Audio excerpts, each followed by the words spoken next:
Students, welcome to this new video. Today in this video we will cover our poem number 6, Aunt Jennifer's Tigers.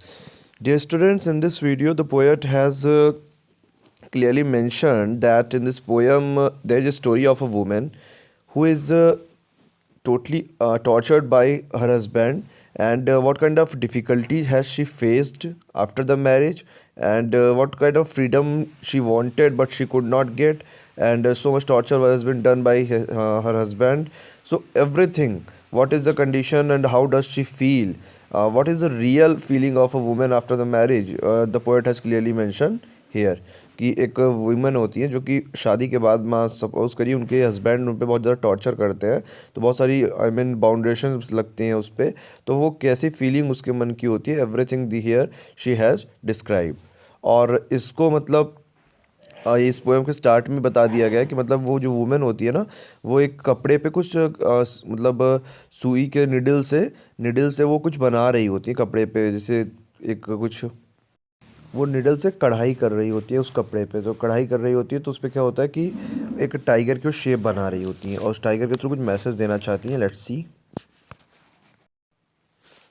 Aunt Jennifer's tigers pranced across a screen, bright topaz, denizens of a world of green. तो prawns का मतलब होता है उछल कूद करना। तो जो टाइगर होता है ना, वो कढ़ाई इस पे कर रही होती है कपड़े पे, वो उछल कूद कर रहा होता है उसकी पूरी स्क्रीन पर। और ब्राइट टोपाज डेनिजेंस, टोपाज मतलब होता है येलो कलर का कुछ मतलब मेटल टाइप का होता है, तो उसी की तरह टाइगर की स्किन भी चमकदार होती है।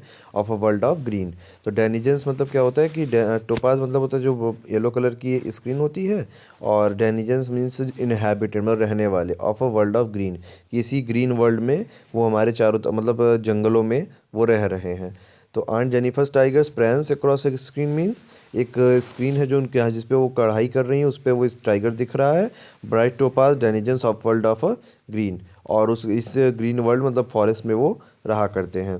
दे do not fear the man beneath the tree, they pace in sleek chivalric certainty, कि उन्हें कोई डर नहीं है किसी भी इंसान से, और जो भी इंसान ट्री के नीचे हो या फिर कहीं मतलब जो इंसान होते हैं वो उनसे डरते नहीं हैं।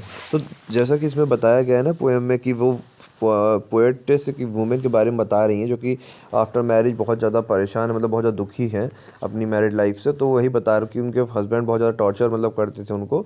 तो वही बताया गया कि जैसे टाइगर की लाइफ होती है कि वो किसी से डरता नहीं, उसे किसी भी मैन से डरने की ज़रूरत नहीं है।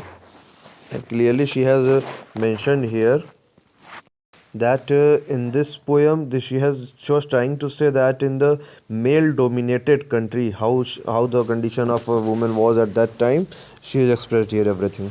So they pace in sleek surety certainty, और वो जो टाइगर होते हैं कि ये लोग जब चलते हैं टाइगर लोग मतलब तो डरते भी नहीं है इंसानों से, और चलते हैं तो बहुत कॉन्फिडेंट चाल चलते हैं। और येलो स्किन वाली जो टाइगर्स होते हैं वो निश्चित रूप से एकदम बहुत ही अच्छे डायरेक्शन में बहुत ही स्टेप जो रखते हैं, अपने पाँव बड़े बड़े रखते हैं, तो वो बहुत ही कॉन्फिडेंट चाल इनकी होती है, और इनका बिहेवियर भी बहुत ही नोबल होता है।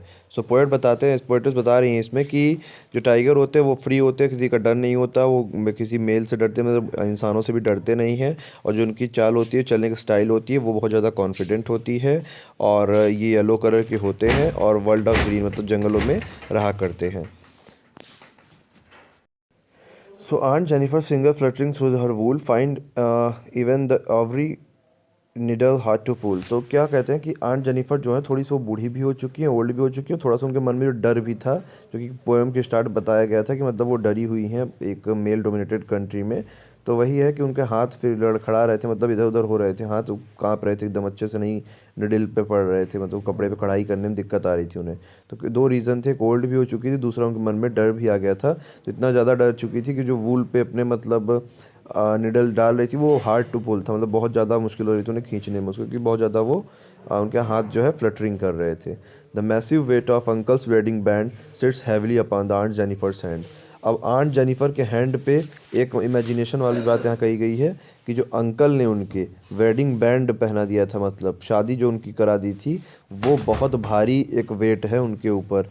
मैसिव वेट मतलब क्योंकि वो जो बैंड था उसका वेट ज़्यादा नहीं है, लेकिन जो रिस्पॉन्सिबिलिटीज़ उस बैंड के साथ आई हैं और जो प्रॉब्लम जो डिफ़िकल्टीज़ वो फेस कर रही हैं, वो है कि the massive weight of uncle's wedding band, कि जो अंकल के वेडिंग बैंड का वो जो मैसिव वेट है उसको फेस कर पाना बड़ा मुश्किल होता है, और sits heavily upon aunt Jennifer's hand, और ये बहुत ही भारी तरीके से आंट जेनिफर के हैंड पर बैठ चुका है। When aunt is dead her terrified hands will lie still ringed with ordeals she was mastered by. और ऐसा नहीं है जब तक आंट जिंदा है तभी तक उन पे ये सब फेस करना पड़ेगा। वो कह रहे हैं पोएट्रेस कि जब वो उनकी डेथ हो जाती है फिर भी उनके हाथों पे वो प्रेशर हमेशा शायद दिखता रहे, और शी वॉज मास्टर्ड बाय, जिन रीजन से उन पे रूल किया गया था, जो चीज़ें उन्हें परेशान की हैं वो हमेशा के लिए हो गई हैं, जो वो डर हमेशा उनके मन में बैठ गया है। The tigers in the panel that she made will go on prancing proud and अनफ्रेड।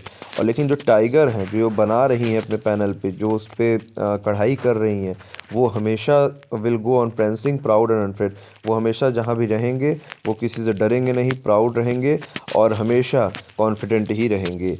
तो टाइगर तो कॉन्फिडेंट रहेंगे जिसको बना रही हैं, लेकिन उनकी लाइफ अभी भी और लाइफ के डेथ के बाद भी एक फियर से, एक परेशानी से घिरी रहेगी कि यहाँ पे मतलब मेल डोमिनेटेड जो कंट्री थी जहाँ पे आदमियों की ज़्यादा चलती थी, तो वहाँ पे क्या होता था कि वो दबाव जो डालते थे जो मेल थे वुमेंस पे, वो चीज़ वो कह रही हैं कि मैं अभी फेस कर रही हूँ, शायद मेरी जो सोल है वो भी फेस करे आगे चल करके, कि मेरे डर वो बना रहे, लेकिन जो मेरे टाइगर हैं ये जहाँ भी रहेंगे ये हमेशा प्राउड और अनफ्रेड फील करेंगे, बिल्कुल बिना डरे हुए रहेंगे, हमेशा कॉन्फिडेंट रहेंगे। Is that clear to everyone?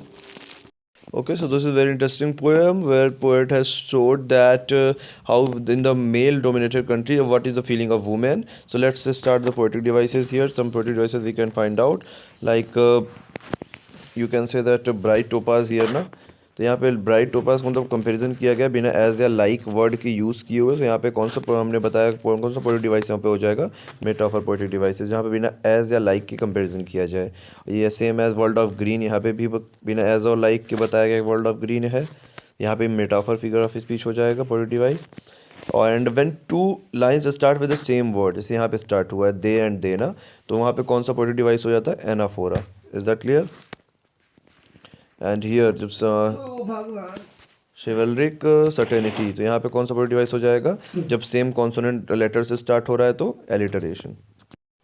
Same as यहाँ पे एक और देखिए पोएटिक डिवाइस दिख रहा है फिंगर्स फ्लटरिंग, यहाँ पे भी एलिटरेशन हो जाएगा। So this is very interesting point where we have seen that how a women was जो facing many kind of problem, what was her feeling towards the men at that time in that age, and everything else she has compared with the tiger's condition, that yes their condition is well, even no man can hurt them.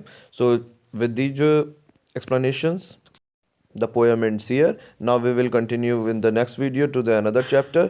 You need to write down all the things that is given to you in the pdf in your from the pdf in your copy. Then we'll meet in the next video with another chapter. Till then, see you, take care.